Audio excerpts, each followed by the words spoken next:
या मस्जिद, इतिहास या विवाद, भोजशाला से ज्ञानवापी तक सच आखिर क्या बदला गया था या बदली गई हमारी समझ? देखिए, इतिहास गवाह है, जहां हर सवाल उठाएगा एक नया सच। क्या कुछ ऐतिहासिक स्थलों पर मंदिरों के स्थान पर मस्जिदें बनाई गईं? भोजशाला से उठता हुआ इतिहास का यह अहम सवाल। इतिहास कभी अचानक विवाद नहीं बनता। विवाद तब पैदा होते हैं जब सदियों तक दबे हुए सवाल एक दिन जवाब मांगने लग जाते हैं।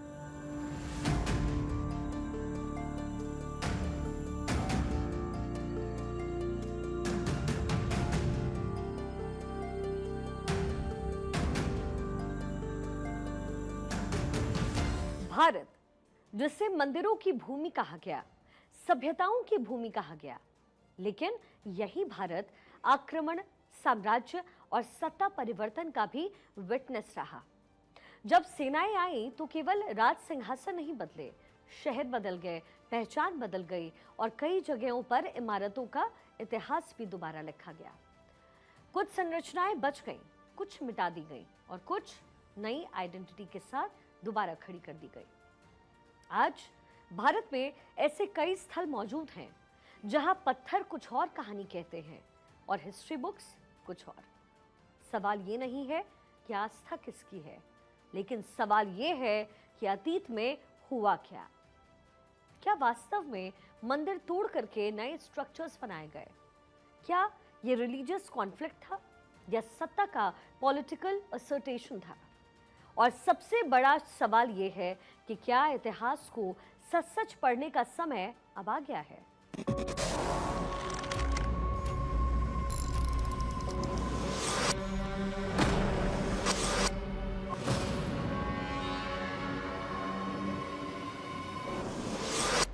नमस्कार, मैं हूं शिखा ठाकुर और आप देख रहे हैं इतिहास गवाह है। आज हम आपको लेकर चलेंगे भारत के उन 10 स्थलों तक जहां इतिहास आज भी कोर्ट्स, आर्कियोलॉजी और सोसाइटी के बीच में खड़ा है और पूछ रहा है कि आखिर सच है क्या। इतिहास सिर्फ अतीत की कहानी नहीं होता। इतिहास वो प्रमाण होता है जो सभ्यताओं की स्मृति में दर्ज रहता है, कभी शिलालेखों में, कभी स्थापत्य में और कभी उन संरचनाओं में जिनकी दीवारें सदियों बाद भी अपने निर्माण की पूरी कहानी सुनाती है। भारत की धरती पर ऐसे अनेक स्थल मौजूद हैं जहां इतिहास, आस्था और पॉलिटिक्स एक दूसरे से टकराते नजर आते हैं।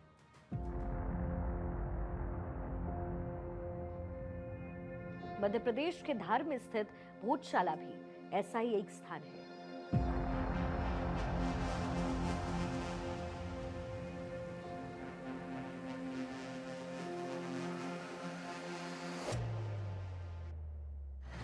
जिसने वर्षों से एक प्रश्न को जीवित रखा है। क्या यह मूल रूप से एक मंदिर था जिसे बाद में मस्जिद में कन्वर्ट किया गया? राजा भोज, जिनका शासन 11वीं शताब्दी में मालवा क्षेत्र पर स्थापित था, भारतीय इतिहास में केवल एक शासक नहीं बल्कि विद्या, कला और स्थापत्य के पैट्रन माने जाते हैं। ऐतिहासिक ग्रंथ और लोकल ट्रेडिशंस में भोजशाला को देवी सरस्वती के मंदिर और संस्कृत स्टडी सेंटर के रूप में वर्णित किया गया है। अनेक विद्वानों के मुताबिक यहां पर विद्या की पूजा होती थी और इसे नॉलेज कैपिटल कहते थे। समय बदला। 13वीं और 14वीं शताब्दी में दिल्ली सल्तनत का एक्सपेंशन मध्य भारत तक जा पहुंचा और इसी काल के बाद इस पूरी संरचना के स्वरूप में परिवर्तन के रेफरेंसेस मिलने शुरू होते हैं। भारतीय पुरातत्व सर्वेक्षण यानी ASI ने समय समय पर किए गए सर्वे में इस परिसर के भीतर ऐसे स्थापत्य एलिमेंट्स पाए हैं जो कि पारंपरिक इस्लामी वास्तुकला से बिल्कुल डिफरेंट है, बिल्कुल अलग है। स्तंभों पर घंटियां, कमल, आकृति, देवी देवताओं से मिलती हुई प्रतीकात्मक नक्काशी और मंदिर शैली की शिल्प संरचना इस डिबेट को जन्म देती है कि क्या पूर्व निर्मित मंदिर मटेरियल का रीयूज किया गया। एएसआई की रिपोर्ट में ये उल्लेख भी मिलता है कि परिसर में प्रयुक्त कई स्तंभ और आधार संरचनाएं पूर्ववर्ती हिंदू या फिर जैन मंदिर शैली से मेल खाती है। इतिहासकारों का एक वर्ग इसे पॉलिटिकल विक्ट्री के बाद स्ट्रक्चरल ट्रांसफॉर्मेशन की प्रक्रिया कहता है, जबकि जो दूसरा वर्ग है इसे स्थापत्य रीयूज की सामान्य मिडिवल ट्रेडिशन कहता है। लेकिन सवाल यही खत्म नहीं होता है, क्योंकि भोजशाला एक अकेला एग्जाम्पल नहीं है। भारत के इतिहास में कई ऐसे स्थल दर्ज हैं जहां मंदिर और मस्जिद के निर्माण को लेकर के विवाद और हिस्टोरिकल डिस्कशन आज भी मौजूद रही है।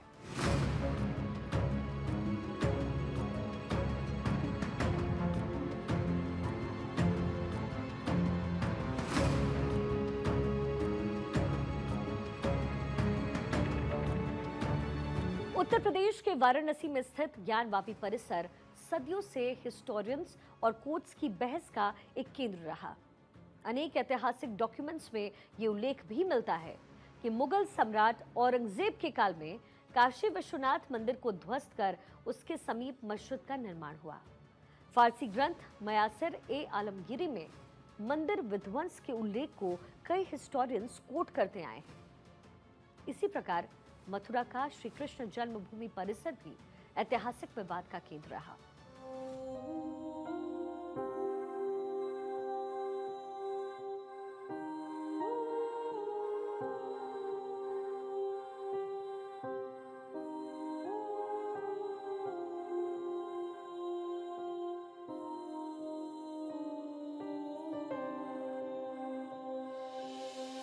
सत्रहवीं शताब्दी में निर्मित शाही ईदगाह के संबंध में कई हिस्टोरिकल सोर्सेज ये दावा करते हैं कि यहां पूर्व में केशवदेव मंदिर स्थित था, जिसे औरंगजेब के शासनकाल में नष्ट किया गया।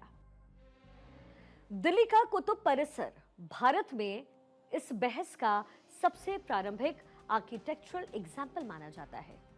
यहां स्थित कुव्वत उल इस्लाम मस्जिद के बारे में एएसआई रिकॉर्ड्स में उल्लेख है कि इसके निर्माण में 27 हिंदू और जैन मंदिरों के अवशेष से प्राप्त स्तंभों का उपयोग हुआ है। मस्जिद के स्तंभों पर आज भी आपको स्पष्ट रूप से मंदिर शैली के स्कल्पचर्स देखने को मिलेंगे। इतिहास एक रेखीय नहीं है। मध्यकालीन युद्ध केवल भूभाग के लिए नहीं लड़े जाते थे। मंदिर उस समय केवल पूजा स्थल नहीं थे, बल्कि इकोनॉमिक, सोशल और पॉलिटिकल पावर सेंटर्स भी थे। किसी बड़े मंदिर को नष्ट करना केवल धार्मिक कार्रवाई नहीं थी, बल्कि सत्ता परिवर्तन की पब्लिक डिक्लेरेशन कही जाती थी। लेकिन इतिहास का अध्ययन भावनाओं से नहीं, एविडेंस से होता है। पुरातत्व विज्ञान मिट्टी, पत्थर, कार्बन डेटिंग और स्थापत्य शैली के आधार पर निष्कर्ष निकलता है। और यही कारण है कि एएसआई जैसी इंस्टीट्यूशंस की भूमिका निर्णायक मानी जाती है। लेकिन इतिहास गवाह है कि पत्थर कभी झूठ नहीं बोलते हैं, वो सिर्फ इंतजार करते हैं किसी ऐसे समय का जब समाज उसे सुनने के लिए तैयार हो। और आज शायद वो समय आ गया है। इतिहास कभी पूरी तरीके से समाप्त नहीं होता, वो समय के साथ दब जरूर जाता है, लेकिन मिटता नहीं है। भारत की धरती पर हजारों मंदिर बने, साम्राज्य बदले, शासक बदले और कई बार संरचनाएं भी बदली। मध्यकालीन भारत केवल राजाओं की लड़ाइयों का इतिहास नहीं था, ये प्रतीकों की लड़ाई भी था। और उस समय मंदिर केवल पूजा स्थल नहीं थे, वो सत्ता, अर्थव्यवस्था और सांस्कृतिक पहचान के केंद्र थे। इसलिए जब कोई साम्राज्य जीतता था तो सबसे पहले निशाना अक्सर वही प्रतीक बनते थे जो पराजित सत्ता की पहचान थी। आज भारत में ऐसे कई स्थल मौजूद हैं जहां इतिहास, आस्था और पुरातत्व एक साथ खड़े दिखाई देते हैं। ये एपिसोड किसी आस्था के पक्ष या विपक्ष में नहीं है, बल्कि उन ऐतिहासिक विवादों की पड़ताल है जो सदियों बाद भी अब तक खत्म नहीं हुए। तो सबसे पहले बात करते हैं काशी विश्वनाथ और ज्ञानवापी की। उत्तर प्रदेश के वाराणसी में स्थित ज्ञानवापी परिसर भारत के सबसे चर्चित ऐतिहासिक विवादों में से एक है। इतिहासकारों के मुताबिक प्राचीन काशी विश्वनाथ मंदिर कई बार आक्रमण के दौरान क्षतिग्रस्त हुआ। 16वीं शताब्दी में राजा टोडरमल और पंडित नारायण भट्ट के प्रयास से मंदिर का पुनर्निर्माण हुआ। फारसी ग्रंथ मयस्सर ए आलमगीरी में ये उल्लेख है कि 1669 में मुगल सम्राट औरंगजेब ने मंदिर को ध्वस्त करने का आदेश दिया। इसके बाद उसी क्षेत्र में मस्जिद का निर्माण हुआ। आधुनिक सर्वेक्षण और न्यायालयी कार्यवाहियों के दौरान परिसर में पाए गए जो कुछ संरचनात्मक तत्व हैं, उसको लेकर के ये बहस लगातार जारी है कि क्या वर्तमान ढांचे के नीचे पूर्व मंदिर के अवशेष अब भी मौजूद हैं। अब आगे बढ़ते हैं मथुरा की ओर। श्री कृष्ण जन्मभूमि मथुरा प्राचीन काल से कृष्ण भक्ति का एक केंद्र रहा है। इतिहासकार के मुताबिक यहाँ स्थित केशव देव मंदिर अत्यंत भव्य संरचना था। मुगल कालीन अभिलेखों और कुछ यूरोपीय यात्रियों के विवरण में यह उल्लेख है कि 17वीं शताब्दी में मंदिर को ध्वस्त कर शाही ईदगाह का निर्माण करवाया गया। आज भी मंदिर और मस्जिद परिसर साथ साथ स्थित हैं और ये स्थल ऐतिहासिक और कानूनी बहस का आज भी केंद्र बना हुआ है। अब चलते हैं धार की ओर। भोजशाला राजा भोज द्वारा स्थापित माने जाने वाले इस स्थल को कई विद्वान सरस्वती मंदिर और शिक्षा का केंद्र कहते हैं।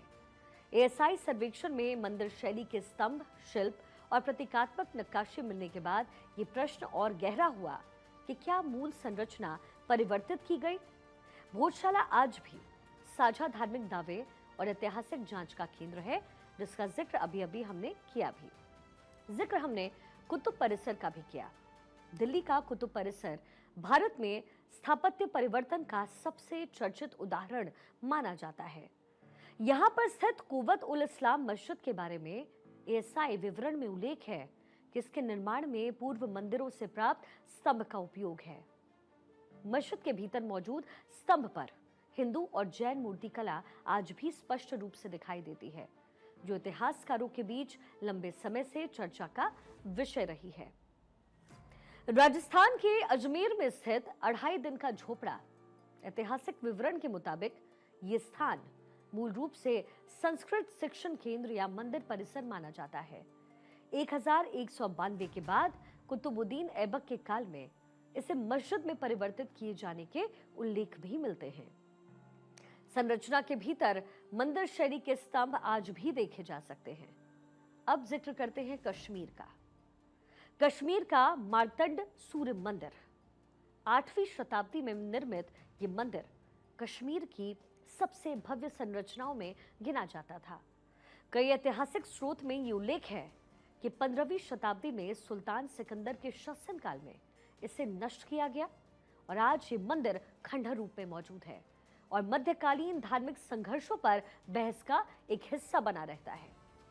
गुजरात का सोमनाथ मंदिर। सोमनाथ भारत के उन मंदिरों में से एक है जिसका विध्वंस और पुनर्निर्माण इतिहास में कई बार दर्ज है। 1025 में महमूद गजनवी के आक्रमण का उल्लेख अनेक फारसी और भारतीय स्रोत में मिलता है। इसके बाद भी मंदिर कई बार पुनर्निर्मित हुआ। स्वतंत्र भारत में इसका पुनर्निर्माण हुआ।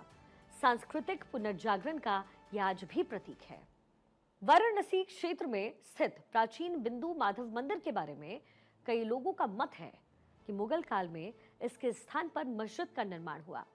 आज ये स्थल ऐतिहासिक संदर्भों में चर्चित भी रहता है। अब बात करते हैं हम्पी की।